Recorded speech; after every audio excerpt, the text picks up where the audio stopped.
అధ్యక్షులు కిషన్ అన్న గారు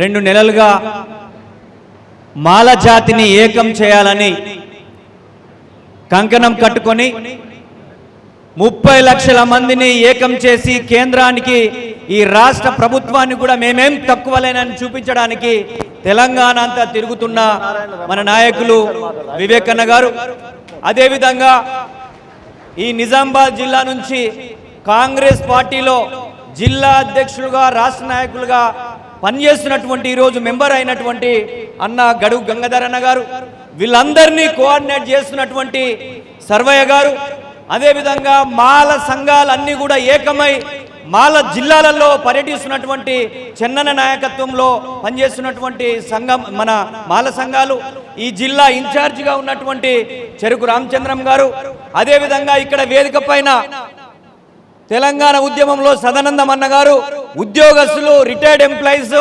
అదేవిధంగా జిల్లాల నుంచి మొత్తం కూడా వచ్చిన మీ అందరూ కూడా పేరు పేరున ప్రత్యేకమైన జై భీమ్, జై మాలా. 2 నెలలుగా ఎక్కడ చూసినా మాలల మీటింగ్. ఆ మాలలు, మాల యువకులు, మాల రైతులు మొత్తం కూడా యావత్ మాల సమాజం అంతా కూడా చర్చిస్తున్నటువంటి సందర్భాన్ని మనం చూస్తూ ఉన్నాం టీవీలలో, జిల్లాల మీటింగ్లలో. మరి ఎందుకు ఇది జరుగుతూ ఉంది? అసలు ఈ ఏబిసిడి వర్గీకరణ వెనుక ఉన్న కుట్రలను, రాజకీయ పార్టీలను మనం అర్థం చేసుకోవాల్సినటువంటి అవసరం ఉంది. ఈ 30 సంవత్సరాలు ఎందుకు పట్టింది అంటే దీని వెనకాల రాజకీయాలు ఉన్నాయి. దీని వెనకాలన్న రాజకీయాలను అర్థం చేసుకోకుండా మాల కమ్యూనిటీ కానీ దళితులు కానీ ముందుకు పోరు. దీనికి కారణం మాలలేనా?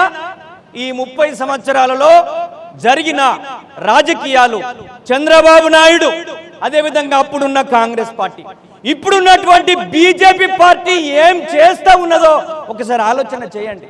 దేశంలో 3వ నరేంద్ర మోడీ ప్రధాని అవుతున్నటువంటి సందర్భంలో భారతీయ జనతా పార్టీ ఓడిపోతా ఉంది కాబట్టి ఈ ఓటమికి కారణమైన వాళ్ళు బాబాసాహెబ్ అంబేద్కర్ అధ్యయనం చేసిన ఉత్తరప్రదేశ్ ఉన్నటువంటి చెమర్లు, మహారాష్ట్రలో మహర్లు, ఈ యొక్క ఉమ్మడి రాష్ట్రంలో మాలలు బీజేపీని అడ్డుకుంటున్నారని భయపడి నరేంద్ర మోడీ చేస్తున్నటువంటి రాజకీయాన్ని మనం చూడాల్సిన అవసరం ఉంది. అది భయపడి అక్కడ భీమ్ ఆర్మీ చీఫ్ ఆయన బీజేపీ వ్యతిరేకంగా పనిచేశాడు. అక్కడ తమిళనాడులో వీసీకే పార్టీ బీజేపీ వ్యతిరేకంగా పనిచేసింది తిరుమలవాన ఆధ్వర్యంలో. ఇవన్నీ మనము రాజకీయాన్ని అర్థం చేసుకోవాలి. ఉమ్మడి రాష్ట్రంలో మాలలు ఎప్పుడూ మనువాదంతో లేరు, వాళ్ళు అంబేద్కర్ తో ఉన్నారన్న విషయాన్ని మీకు గుర్తు చేస్తా ఉన్నా. బాబాసాహెబ్ అంబేద్కర్ నిజమైన వారసులుగా మాలలు చేసిన త్యాగం ఇక్కడ బొజ్జ తారకం గారు ఇక్కడ ఉద్యమాలు నిర్వహించారు. ఇక్కడ తెలంగాణ ప్రాంతంలో నిజామాబాదు ఒకప్పుడు ఉద్యమాలకి ప్రధాన కేంద్రమైనటువంటి నిజామాబాద్ చరిత్ర కూడా తెలవాలి. ఇక్కడ నుంచి బొంబాయి పోయారు, ఇక్కడ నుంచి భీమండి పోయారు, ఇక్కడ నుంచి దుబాయ్ పోయారు, ఇక్కడ నుంచి వివిధ ప్రపంచంలో ఉన్న చాలా దేశాలు వెళ్ళి ఆర్థికంగా తెలంగాణ పరిపుష్టి కావడానికి, చైతన్యం కావడానికి విదేశాల నుంచి కష్టపడి శ్రమ చేసి ఇక్కడ మనందరూ అభివృద్ధి చెందిన విషయాలు మనం చర్చించుకోవాలనే విషయాన్ని గుర్తు చేస్తా ఉన్నాం. అందుకే ఈ నిజామాబాద్ జిల్లాలో ఈ రోజు జరుగుతున్న మీటింగ్ చాలా చారిత్రకమైనది. ఎందుకంటే ఈ 30 సంవత్సరాల్లో మొన్న హర్యానాలో వర్గీకరణ చేసుకోవచ్చని చెప్పారు, పంజాబ్లో అంతకు ముందే జరిగింది. మరి 30 సంవత్సరాలు ఎందుకు మందకృష్ణ గారు ఉద్యమం చేస్తున్నా జరగలేదు అని అంటే భారత రాజ్యాంగం బాబాసాహెబ్ అంబేద్కర్ యొక్క గొప్పతనం అనే విషయాన్ని మనం గుర్తు చేసుకోవాల్సిన అవసరం ఉంది. ఈ దళితులు విడిపోతే ఈ అగ్రవర్ణాలు, ఈ మతతత్వ పార్టీలు చేరి వీళ్ళను విడగొట్టి వీళ్ళను ఐక్యం కాకుండా చేస్తాయని చెప్పిన బాబాసాహెబ్ అంబేద్కర్ ఆర్టికల్ 341 క్లాజ్ 4 ప్రకారమే ఏదైనా చర్చ జరగాలని చెప్పారు. 2000 సంవత్సరంలో చంద్రబాబు నాయుడు మాలలకు వ్యతిరేకంగా మందకృష్ణను పెట్టించి ఉద్యమం చేసి ప్రత్యేకంగా వర్గీకరణ చేసిన కొట్టివేస్తారని మందకృష్ణకు తెలియదా? చంద్రబాబు నాయుడుకు తెలియదా? ఎందుకంటే ఇది దేశవ్యాప్తంగా జరగాలి. దేశవ్యాప్తంగా జరగాలంటే 341 క్లాజును మార్చాలి. 2/3 మెజారిటీ ఎంపీలు మద్దతు తెలపాలి. అది తెలపకుండా వర్గీకరణ కొట్టివేసినప్పుడు 2000 సంవత్సరంలో కొట్టివేస్తే ఇది 2004 వరకు ఇంప్లిమెంట్ అయింది. ఇది 2024 సంవత్సరం. 20 సంవత్సరాలు ఎందుకు పట్టింది ఒకసారి ఆలోచన చేయండి. దీని వెనకాల రాజకీయాలు ఉన్నాయి. మాలలని విద్యా రంగంలో, ఉద్యోగ రంగంలో, ఆర్థిక రాజకీయ రంగంలో నాశనం చేయాలని అక్కడున్న కమ్మలు, ఇక్కడున్న అగ్రవర్ణాలు పనిగట్టుకొని చేశారు. కాబట్టి మాలలు ఈరోజు ఏం చేయాలని మేధావులు అప్పుడు సతమతమయ్యారు, ఇప్పుడు చర్చిస్తున్నారు. ఎప్పుడు వచ్చారు మాల మేధావులు అంటే మనువాదులు ఖబర్దార్, మాలని మనువాదులు అంటారా అని అన్నప్పుడు మాల సామాజిక వర్గం లేచింది. ఇది ఆగదు. మనం ఏ సామాజిక వర్గానికి వ్యతిరేకం కాదు, మాదిగలకు కూడా వ్యతిరేకంగా మనం ఎప్పుడు పనిచేయాలి. మన తమ్ముడు అనుకొని ఆయనను అన్ని ఉద్యమాలలో చైతన్యం చేశాం. వాళ్ళకి మనము ఒక బుక్క పెడితే ఆ బుక్కలు సగమిచ్చాం. అందుకే ఎస్సీ ఎస్టీ సంఘాలు పెట్టిన, అంబేద్కర్ సంఘాలు పెట్టిన, బుద్ధిస్టు సంఘాలు పెట్టిన, రాజ్యాధికార ఉద్యమం నడిపిన మనం వాళ్ళను సోదరులంగా చూసాం. కానీ మనల్ని మనువాదులు అన్నారు, తాచుపాములను వదిలిపెట్టాలి కానీ మాలలు వదిలిపెట్టద్దన్నారు. ఇవన్నీ మాట్లాడినా మనం ఎప్పుడు మందకృష్ణ అనలే. మాదిగా ప్రజలు పాపం వాళ్ళ అమాయకులు. కానీ నాయకత్వం వహించేవాడు టీడీపీతో పొత్తు పెట్టుకున్నాడు, కాంగ్రెస్ తో పొత్తు పెట్టుకున్నాడు, ఈరోజు బీజేపీతో పొత్తు పెట్టుకున్నాడు. దీని వెనకాల జరిగిన ఆర్థిక రాజకీయాలు ఏంటో అర్థం చేయించాలి మాదిగ సమాజానికి, మన సమాజానికి అనే విషయాన్ని గుర్తు చేస్తా ఉన్నా.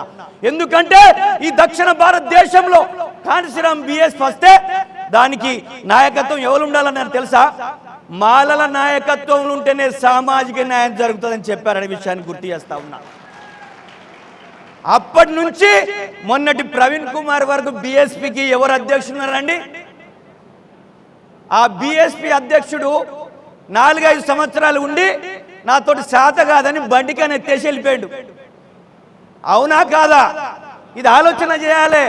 రాజ్యాధికారం అంటే మాదిగలు చనిపోయిన బొజ్జా తారకం, కత్తి పద్మారావు, అరే కారంచేడులో చంపినటువంటి ఓ కమ్మ నాయకులారా, మా దళితుని ఎట్లా చంపుతామని పోరాటం చేస్తే శిక్షలు పడితే 1987లో ఎస్సీ ఎస్టీ అట్రాసిటీ చట్టం వచ్చింది.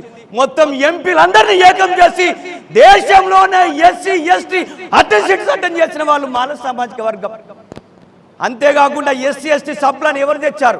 ఎస్సీలు ఎస్టీలు. మనం ఈరోజు ప్రభుత్వ సంస్థలు ఉన్న 17 డిపార్ట్మెంట్లో మా శాతం మాకు కావాలి. మా వాళ్ళు ఆర్థికంగా అభివృద్ధి చెందాలి. ఉద్యోగ రంగమే కాదు, వ్యాపారాలు చేయాలి. మేము కూడా రాజకీయంగా అన్ని కులాలతో పాటు అన్ని రంగాల్లో అభివృద్ధి చేయాలని ఎస్సీ ఎస్టీ సప్లాన్ వచ్చింది. దాన్ని ఎవరు తెచ్చారు? ఈ 30 సంవత్సరాల్లో మందకృష్ణ చేసింది ఏంటంటే మాల మాదిగల మధ్య విభజన తప్ప ఏ అభివృద్ధి కార్యక్రమం తీసుకోలే. చంద్రబాబు నాయుడుతో దోస్తనైంది, వైఎస్ఆర్తో దోస్తనైంది, ఆ తర్వాత ఈరోజు బీజేపీతో అయింది. ఈ బీజేపీ మీటింగ్లకు రాకేష్ రెడ్డి వస్తాడు. కిషన్ రెడ్డికి నీకు మధ్యలో ఉన్న దోస్తాన్ ఏంటి? ఖబర్దార్ కిషన్ రెడ్డి అని మనం అందరం నినదించాల్సినటువంటి అవసరం ఉందని మీకు గుర్తు చేస్తా ఉన్నా. ఈరోజు బండి సంజయ్ ఆకునూరు మురళి గారిని ఆయనను బర్తరఫ్ చేయాలని చెప్పేసి అని మాట్లాడాడు. ఖబర్దార్ బండి సంజయ్, మీ బీజేపీ మాలల వ్యతిరేక పార్టీ ఒకసారి ఆలోచన చేసుకోవాల్సిన అవసరం ఉంది. బీజేపీలో ఉన్నటువంటి మాల నాయకులారా, మీకు ఇంతవరకు ఆ యొక్క పార్టీలో ఒక అధికారం ప్రతినిధి, ఒక రాష్ట్ర ప్రతినిధి, లేకపోతే ఆ పార్టీలో రాష్ట్రంలో ఏదన్నా జనరల్ సెక్రటరీ, ఏ పదవి కూడా ఇవ్వలేదు. మొన్న జరిగిన 2018 ఎన్నికల్లో మాల సామాజిక వర్గానికి ఒక్కడు కూడా ఇవ్వకుండా అడ్డుకున్నటువంటి చరిత్ర ఎవరిది అనే విషయాన్ని గుర్తు చేస్తా ఉన్నా. ఈరోజు ఎంఆర్పిఎస్ కండువాలు కప్పుకొని వెళ్తున్నటువంటి ఓ యొక్క బీజేపీ నాయకులారా, మాలల ఓట్లు వద్దా? మాల సామాజిక వర్గాన్ని ఎందుకు దూరం చేస్తున్నారో దీన్ని మనువాద పార్టీని మనం ప్రశ్నించకపోతే నడవదనే విషయాన్ని మీకు గుర్తు చేస్తా ఉన్నా. అందుకే మాల సామాజిక వర్గం తెలంగాణలో ఈ యొక్క నిజామాబాద్, ఆదిలాబాద్, కరీంనగర్, ఖమ్మం ఈ ఏరియాలో ఉత్తర తెలంగాణలో మనం చాలా బలమైన సామాజిక వర్గం. మన సామాజిక వర్గాన్ని ఒక బలమైన శక్తిగా మార్చాలి. మన యువకులని, మన యొక్క విద్యా అవకాశాలు పొందిన వాళ్ళని ఒక బలమైన ఒక శక్తిగా మార్చకపోతే, విద్యా రంగంలో, ఉద్యోగ రంగంలో, ఆర్థిక రాజకీయ రంగంలో మనం బలోపేతం చేయకపోతే మనం భవిష్యత్తులో నష్టపోయేటువంటి అవకాశాలు ఉంటాయనే విషయాన్ని మీకు గుర్తు చేస్తా ఉన్నా. అందుకే ఇక్కడున్న రిటైర్డ్ అయిన ఉద్యోగస్తులు, ఇప్పుడు ఈ యొక్క మీటింగ్ ఆర్గనైజ్ చేసిన ఉద్యోగస్తులు, ఇక్కడున్న ప్రజాప్రతినిధులు పార్టీలకు అతీతంగా ఏకమై ఒక బలమైన శక్తిగా మారుదాం. బాబాసాహెబ్ అంబేద్కర్ కోరుకున్న విధంగా మనమందరం మన యొక్క కమ్యూనిటీ అభివృద్ధిలోకి తీసుకెళ్దాం. మనము అన్ని సామాజిక వర్గాలను, ఏ కులం, మాల అంటే అందరితో కలిసిపోతాడు, ఏ కుల స్పృహ ఉంటుంది కానీ కుల తత్వం ఉండదు. ఏ కులంతోనైనా కలిసి పనిచేయగలిగేటువంటి దమ్ము, జ్ఞానం, లౌక్యం ఉన్న కమ్యూనిటీ అండి మనది. అటువంటి కమ్యూనిటీ కొంతమంది మనల్ని విమర్శించాలని, మనల్ని రెచ్చగొట్టాలని, భావోద్వేగాలకు లోన్ చేసి మనల్ని రాజకీయంగా అణిచివేయాలని చూస్తున్నప్పుడు మన స్ట్రాటజీ మార్చాలి. ఈ దేశంలో బ్రాహ్మణులతో పోటీ పడ్డ వాళ్ళం, ఈ దేశంలో ఆధిపత్యానికి వ్యతిరేకంగా పనిచేసినటువంటి వాళ్ళం. మనమందరం ఐక్యమైతే 5 వేలు కలిస్తే ఆ పిడికిలి బిగించి కొడితే మూతి పన్ను రాయాల్సినటువంటి అవసరం ఉన్నదనే విషయాన్ని మీకు గుర్తు చేస్తా ఉన్నా. దానికి మనమందరం సన్నద్ధం చేయడానికే ఈ యొక్క జిల్లా సమావేశాలు. దయచేసి ఎక్కడికి వెళ్ళినా కొంత మన సామాజిక వర్గంలో, మన సంఘాలలో కొంత ఇంకా ఐక్యత రావాల్సినటువంటి అవసరం ఉంది. దయచేసి ఎన్ని లోపాలున్నా కుటుంబంలో మన కొడుకును కోపం వచ్చినప్పుడు తిడతాం, మళ్ళీ ఇంటికి వచ్చిన తర్వాత సర్ది పెట్టుకుంటాం. అట్లనే ఇక్కడున్న మన మాలకులం నిజామాబాద్లో చాలా మెజారిటీ పాపులేషన్, ఆ పాపులేషన్ కమ్యూనిటీని ఏకం చేయండి. జిల్లా నుంచి, డివిజన్ నుంచి, మండలం నుంచి మన మాల వాడ వరకు ఒక బలమైన శక్తిగా మారుదాం. మనకు పార్టీలు సెకండరీ, ఆర్ఎస్ఎస్ టు ఆర్ఎస్సీ వరకు మాలందరూ ఏకం కావాలి. ఏకమవుదామా? ఏకమవుదామన్నోళ్ళు చేతులు పైకెత్తి మన యొక్క జై మాల. దయచేసి ఈ రోజు వివేకన్న గాని, నాగరాజ్ సార్ గాని, ఇక్కడున్న పెద్దలందరూ గాని ఎందుకు మన కమ్యూనిటీకి తిరగాలి? వాళ్ళకి ఏం అవసరం ఉంది? వాళ్ళకి అవకాశాలు వస్తాయి, కానీ జాతిని ఏకం చేయాలి, జాతిని అన్ని రంగాల్లో అభివృద్ధి చేయాలి, వాళ్ళను మిగతా కులాల కన్నా ఒక బలమైన కమ్యూనిటీగా మార్చాలనే ఒక కంకణం కట్టుకొని పనిచేస్తా ఉన్నారు. మీరందరూ ఆ దిశగా పనిచేయాల్సినటువంటి అవసరం ఉందని నేను గుర్తు చేస్తూ, క్రిమిలేయర్ అనేటువంటి అంశాన్ని కూడా చర్చించాలి. ఉద్యోగాలు పొందినటువంటి వాళ్లకు మనకు మధ్యలో గ్యాప్ను సృష్టించి భవిష్యత్తులో ఉద్యోగాలు లేకుండా చేసేటువంటి ప్రక్రియ జరుగుతూ ఉంది. మన దాంట్లో ఎదిగిన వాళ్ళకి, పేదవాళ్ళకి మధ్యన ఒక విభజన రేఖ గీస్తూ ఉన్నారు. అందుకే వర్గీకరణ విషయంలో రాజకీయాలు ఉన్నాయి, ఈ యొక్క క్రిమిలేయర్లో రాజకీయాలు ఉన్నాయి. ఈరోజు సుప్రీంకోర్టు జడ్జిగా పనిచేసిన వ్యక్తి నరేంద్ర మోడీని ఎట్లా ఆహ్వానించాడో ఆ సుప్రీంకోర్టు జడ్జికి తెలవాల్సిన అవసరం ఉంది. ఆయన నరేంద్ర మోడీ జిక్కాన మైదానంలో ఏది చెప్పాడో సుప్రీంకోర్టు జడ్జి అదే చెప్పాడనే విషయాన్ని మీకు గుర్తు చేస్తా ఉన్నా. అంటే దీని మ్యానిపులేషన్ అంటారా, లేకపోతే రాజకీయంగా దళితులను విచ్ఛిన్నం చేయడం అంటారా, లేకపోతే దళితులు అన్ని రంగాల్లో ఎదుకోకుండా అడ్డుకునే విధానం అంటారా?